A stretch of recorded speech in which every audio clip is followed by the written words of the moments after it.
Existe algum partido da Igreja Católica? Não. A Igreja, justamente por ser católica, isto é, universal, não pode estar confinada a um partido político. Ela não se confunde de modo algum com a comunidade política e admite que os cidadãos tenham opiniões legítimas, mas discordantes entre si, sobre a organização da realidade temporal. Então os fiéis católicos podem filiar-se a qualquer partido? Não. Há partidos que abusam da pluralidade de opinião para defender atentados contra a lei moral, como o aborto e o casamento de pessoas do mesmo sexo. Faz parte da missão da Igreja emitir juízo moral também sobre as realidades que dizem respeito à ordem política, quando o exijam os direitos fundamentais da pessoa ou a salvação das almas. O Partido dos Trabalhadores, PT, defende algum atentado contra a lei moral?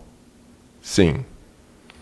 No terceiro congresso do PT, ocorrido entre agosto e setembro de 2007, foi aprovada a resolução por um Brasil de mulheres e homens livres e iguais, que inclui a defesa da autodeterminação das mulheres, da descriminalização do aborto e regulamentação do atendimento a todos os casos no serviço público. Mas todo político filiado ao PT é obrigado a acatar essa resolução? Sim.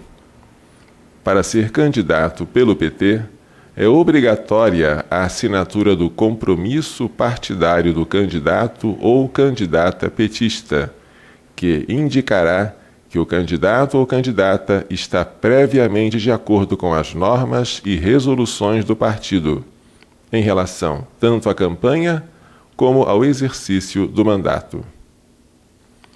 O que ocorre se o político contrariar uma resolução do partido como essa, que apoia o aborto? Em tal caso, ele será passível de punição, que poderá ir da simples advertência até o desligamento do partido com renúncia obrigatória ao mandato. Em 17 de setembro de 2009, 2 deputados foram punidos pelo Diretório Nacional do partido. O motivo alegado é que eles infringiram a ética partidária ao militarem contra resolução do terceiro Congresso Nacional do PT a respeito da descriminalização do aborto. O PT agiu mal ao punir esses 2 deputados?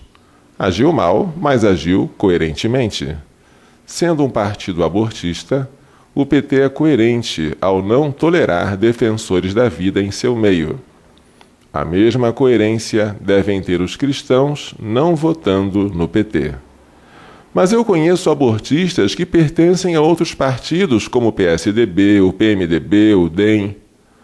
Os políticos que pertencem a esses partidos podem ser abortistas por opção própria, mas não por obrigação partidária. Ao contrário, todo político filiado ao PT está comprometido com o aborto. Talvez haja algum político que se tenha filiado ao PT sem prestar atenção ao compromisso pró-aborto que estava assinando.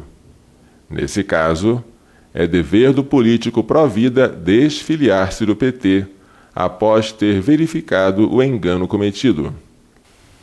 Que falta comete um cristão que vota em um candidato de um partido abortista como o PT?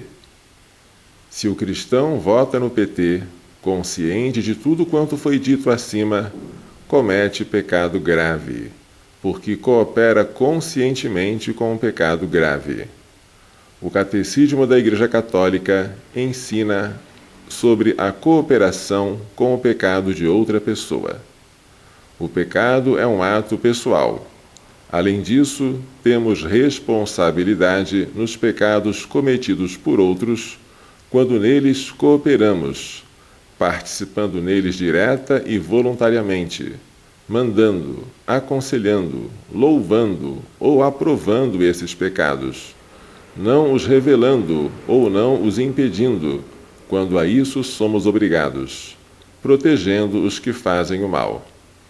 Ora, quem vota no PT, de fato aprova, ou seja, contribui com seu voto para que seja praticado o que constitui um pecado grave.